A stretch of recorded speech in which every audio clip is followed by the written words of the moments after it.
Nagsagawa ng rescue operation at distribution ng food packs ang mga kapulisan ng Veruela, katuwang ang ibang ahensya ng gobyerno sa mga apektadong pamilya na na-stranded dahil sa baha na sanhi ng malakas at sunod-sunod na ulan sa Barangay Poblacion, Veruela, Agusan del Sur. Pinangunahan ng mga tauhan ng Municipal Police Station katuwang ang RPSB Cadres, SARAS Rescue Team at 60th Infantry Battalion ng Philippine Army ang nasabing aktibidad. Nagsagawa din ng feeding activity sa pamamagitan ng pagbibigay ng sopas sa humigit kumulang na 250 kabataan at matatanda. Isinagawa din ang second round ng food feeding activity sa pamamagitan ng pagbibigay ng pagkaing arroz kaldo sa mga pamilya ng Barangay Poblacion at Barangay Binongan na apektado din ng baha.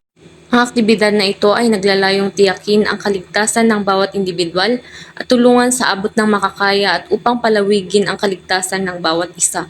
Mula dito sa Police Regional Office 13, ako ang inyong PNN Correspondent, Patrolwoman Grace Kipian, alagad ng batas, tagataguyod ng Balitang Pulis.